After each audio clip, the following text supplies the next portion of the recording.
Hello guys, this is Paul McWhorter with TalkTechBoy.com, and we're here today with episode number 25 in our incredible new tutorial series where you're going to unleash the power of your Raspberry Pi Pico W.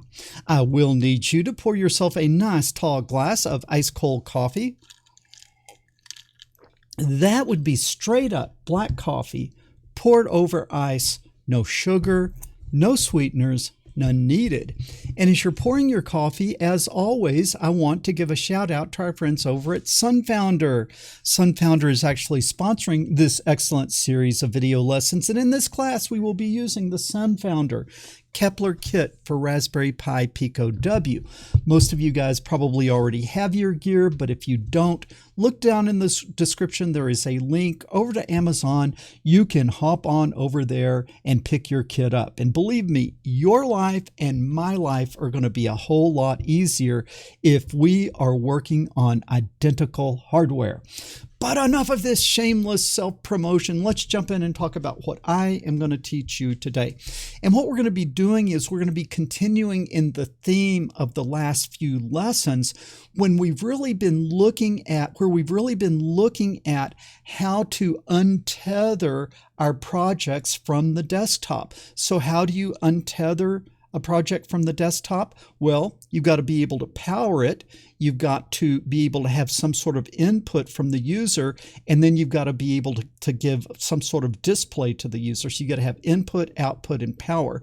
Well, in last week's lesson, what I showed you was we took the Pico W, we took the DHT11 temperature and humidity sensor, and we took a push button, and then we took the little LCD display from the Sunfounder kit, and we connected it all together. And then the toggle switch, if you press the toggle switch, it would toggle between displaying in temperature degree C and temperature degree F.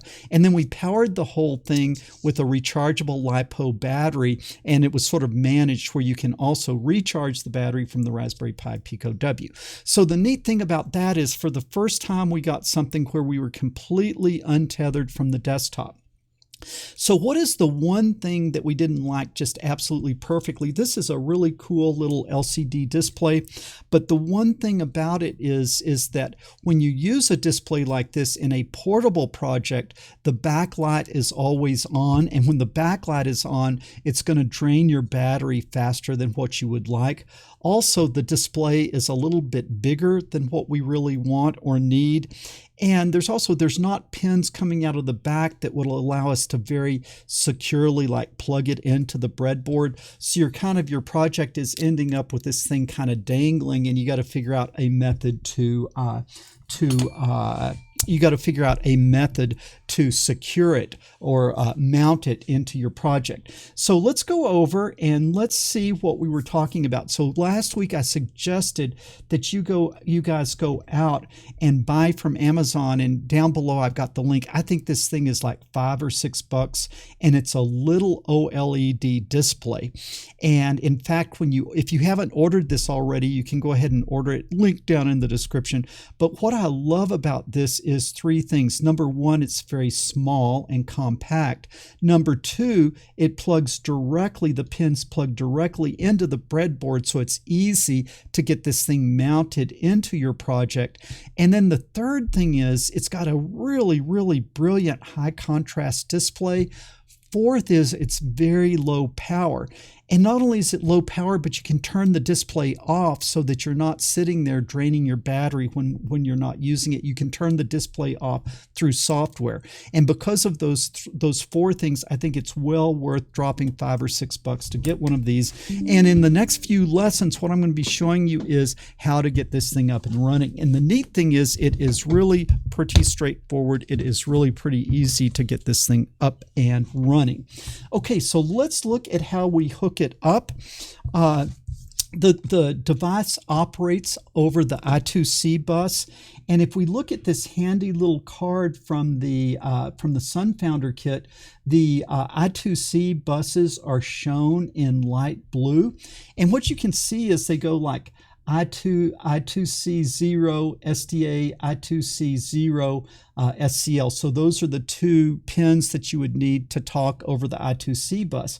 But then the next one is I2C1 for SDA and SCL. And then I2C1, I2C1, I2C0, I2C0. What you can see is there's lots of I2C pins, but they're connected really to two channels, the channel 0 and the channel 1.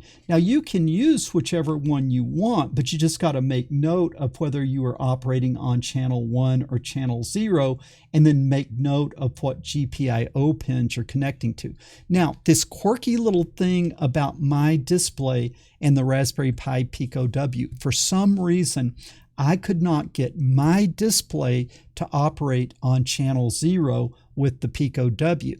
And as I looked around the forums, I found other people were having problems with the Pico W in Micropython getting I2C channel 0 to work. So I couldn't really get to the bottom of it. So I said, what the heck, I am going to use channel 1.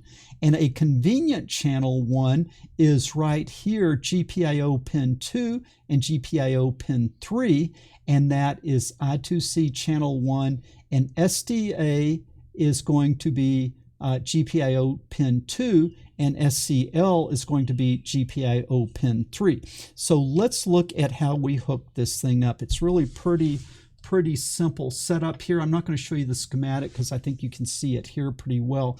I come over to pin 3, 1, 2, 3. That is a ground pin. I come up, I establish my ground rail, and then my ground rail connects to the first pin the first pin on the OLED display, which is ground.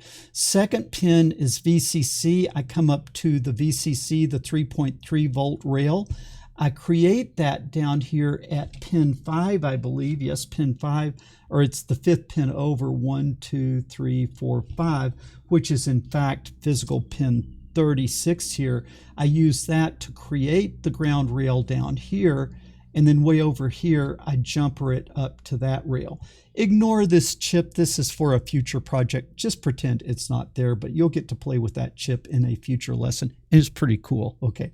But for right now, what we're doing is we're working with this display. So now I have 3.3 volts and I have ground and I have 3.3 volts. Now what we see is the next pin is SCL. Okay, the next pin is SCL, and I have SCL connected to GPIO pin 3 right here. And then I have SDA connected to GPIO pin 2. And so that's just a real simple little setup. And with that, you guys will be ready to get this thing programmed up. So we're going to come back over here to our programming view window. I still got the live view here so you can kind of see what's going on as we are coding. One minor bookkeeping thing we have to take care of. If we are going to use this 1306 display, we've got to load a library, but I'm going to show you how to do that. It's really very easy. We're going to come up here and we are going to come down and say manage packages. Okay, and now you have to search on the package you want, which is SSD 1306. You want to search on that, and then it's going to come back with several different options. You want this one that says Micropython SSD 1306. That's the one that we're going to want to install. Takes a second to get it. You come down here and click install. And we are going to take a second to get that installed. Have a sip of coffee. And boom, it is installed. We can close the package manager.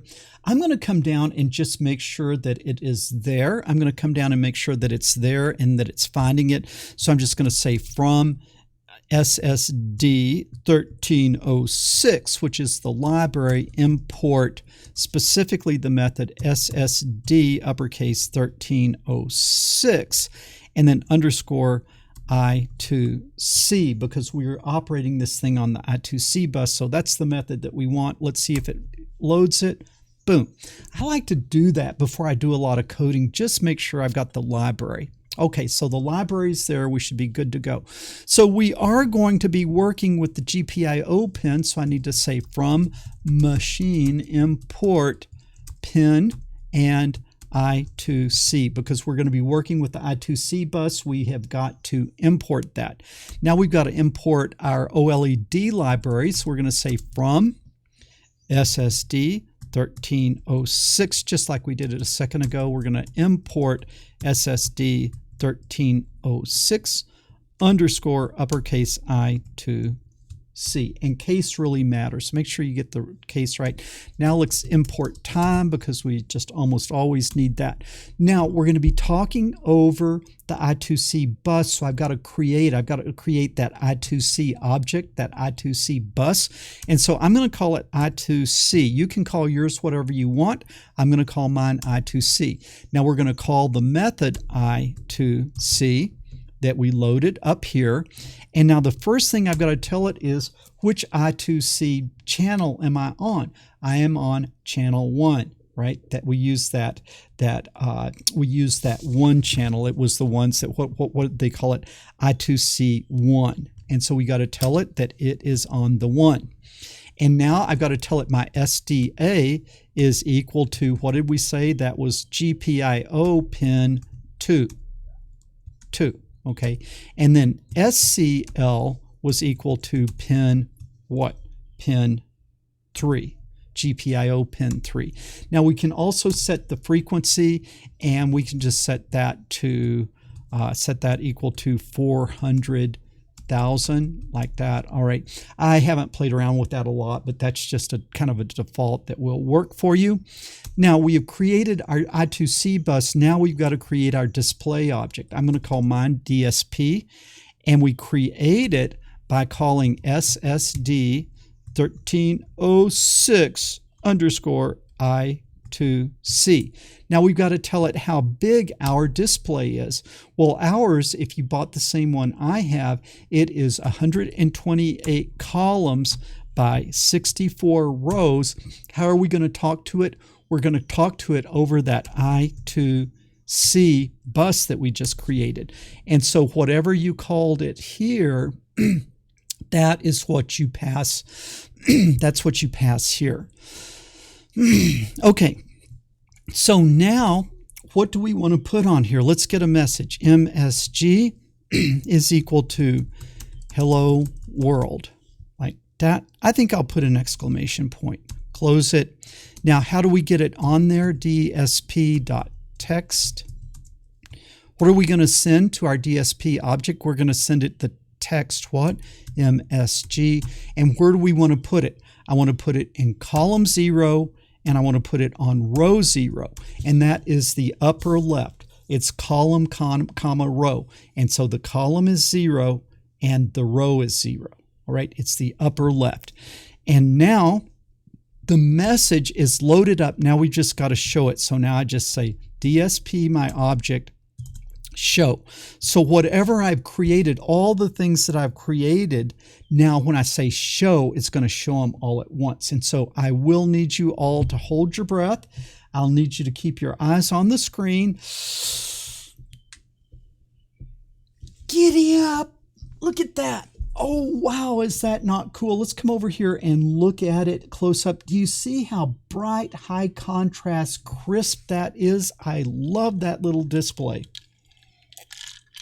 Okay, if we can show one line of text, we can probably show 2 lines of text.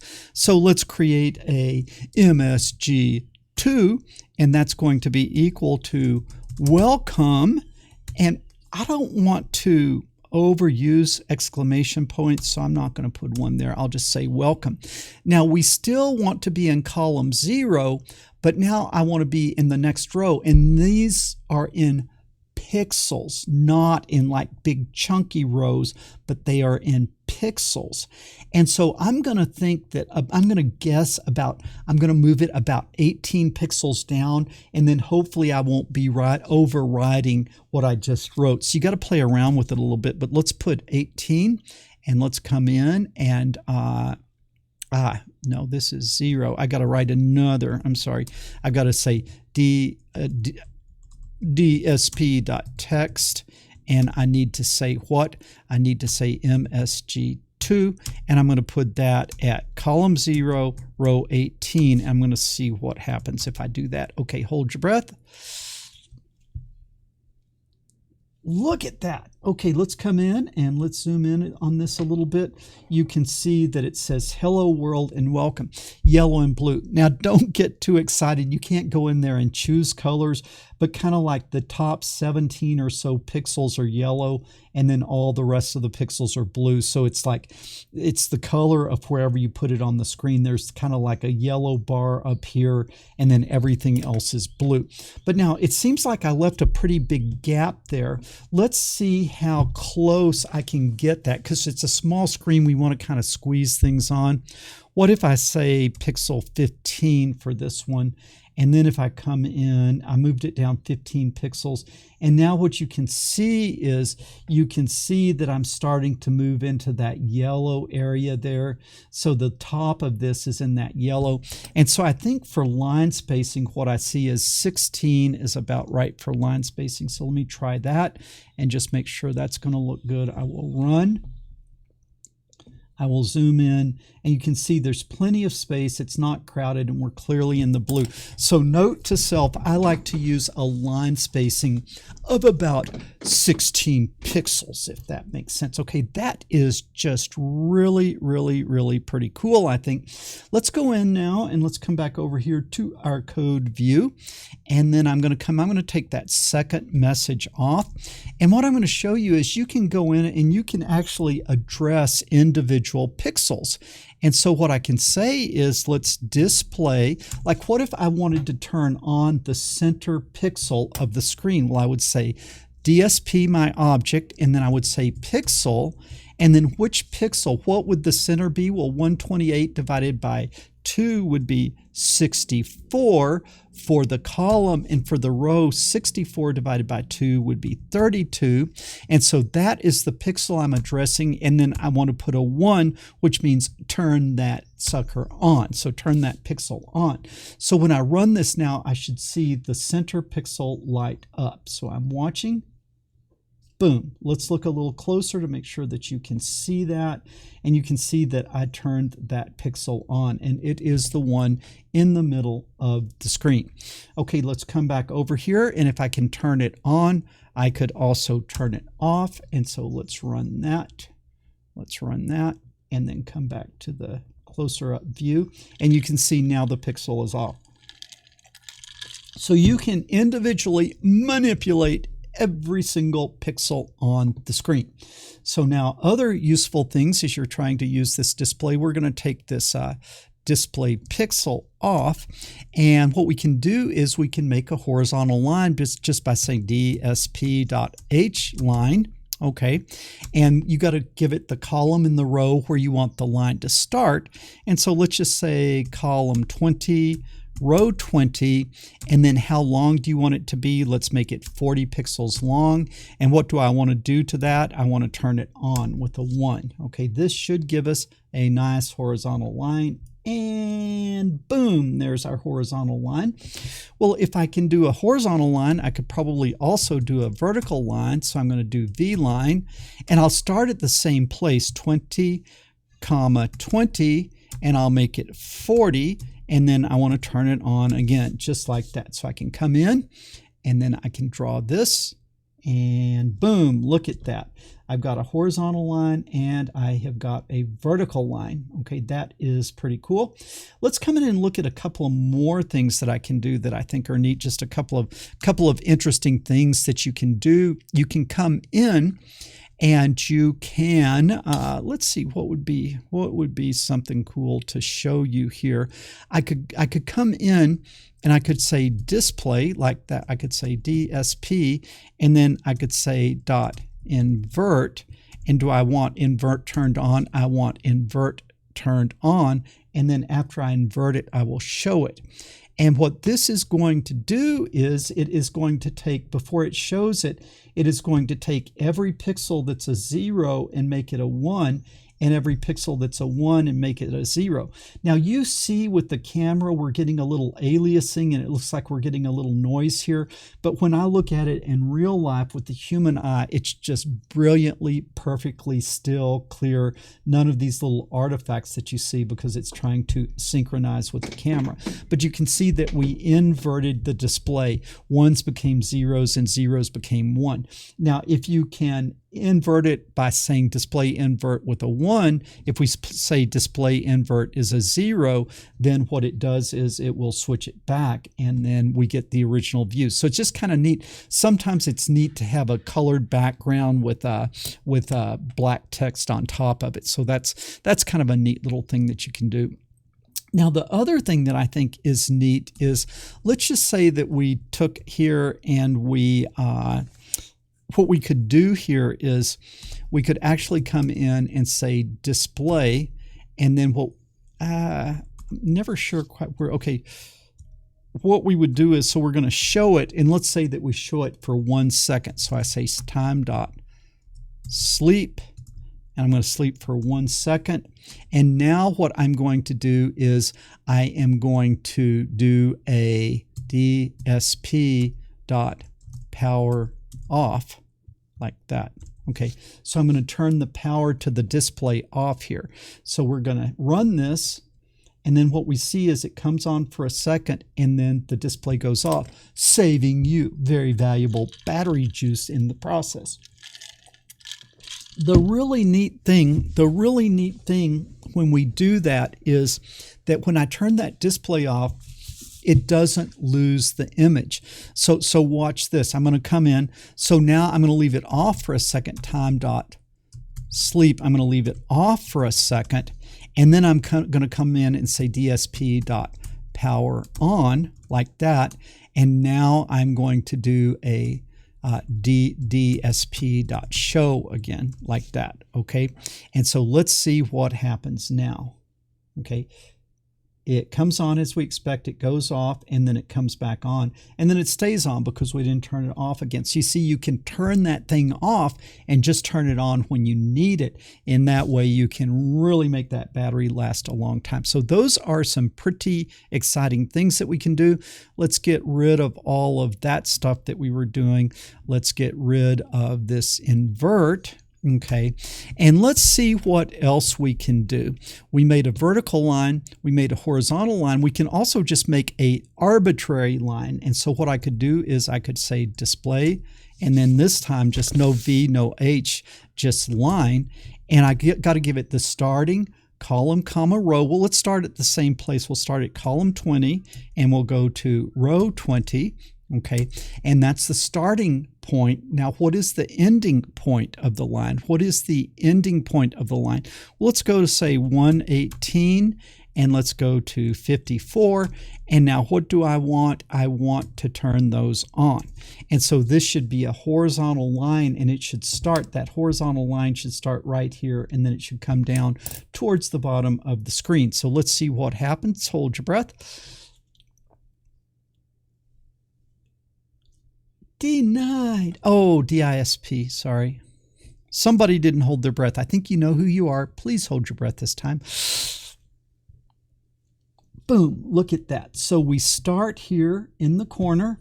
Let me get a better view of that. So we start right there in the corner, and then we come down and we made a line. You can see if you played around with this a little bit, you could actually graph lines. You could actually do graphing with this thing, because with the horizontal and vertical line, you could create your axes, and then you could actually graph things on your axes if you wanted. And so I think that is really, really pretty neat. So let's come back over. Let's see some of the other things that we can do. So I've done a pixel. I've done a horizontal line, vertical line. I've done a plane line. And you know what you can do? You can also do a rectangle. And so what I'm going to do is I'm going to create a rectangle. And the way I do that is dsp.rect. And let's put this in the middle. So I'm going to put it at 64 column, and the row is 32. And let's make it 30 columns wide by, let's say, 20 rows high. And let's turn those things on. Okay, so it's row column of the corner, and then it is how many columns long it is and how many rows high it is, like that. So it should be longer and not as tall as it is long. So let's run this thing and let's see what happens. Boom, look at that. So we got our rectangle there. We got our rectangle just as we expected. Okay, just as we expected. So I think that is pretty neat. There's also another rectangle that we can do, and that would be dsp.rec. It's dsp.fill_rect. Okay, and let's go 64, let's go to, let's say 70, and instead of 32, let's start at 40, and then instead of 30, let's make it 15 wide, and let's make it 10 high, and let's fill that puppy up with ones, and now let's run this thing. And so what we are going to get this time, tell me what we're going to get. Tell me what we are going to get. We are going to get, look at that. We put a solid rectangle inside of an open rectangle. And so this is all really pretty neat stuff, I think. Okay, guys, I think I've really shown you like how to get started with this thing. Okay, I have shown you how to get started with this thing.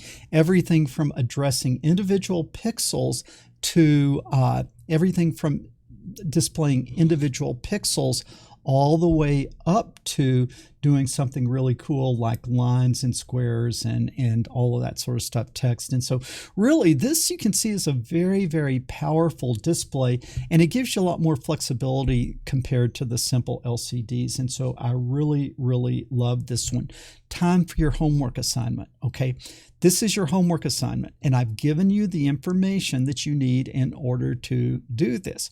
What I want you to do is I want you to create a program that will put up here, the title up at the top is My Circle, and then in the center of the screen, I want you to draw a circle. I want you to plot a circle in the center of the screen. And let's have the circle have a radius of 20 pixels, a radius of 20 pixels, and have it in the center, and then post your homework to YouTube, okay? And when you post your homework to YouTube, leave a link down below linking to your homework assignment, and then in your homework, leave a link back to this lesson so people kind of know what you're doing and what the whole thing is about. And guys, I really do. I look at every single homework that you guys do, and so post your homework and look at other people's homeworks, okay? If you guys enjoyed this lesson, give us a thumbs up. It always helps with the old YouTube juice if you'll leave a comment down below. And then also, if you haven't already, subscribe to the channel. When you do, ring that bell so you get notification when future lessons drop.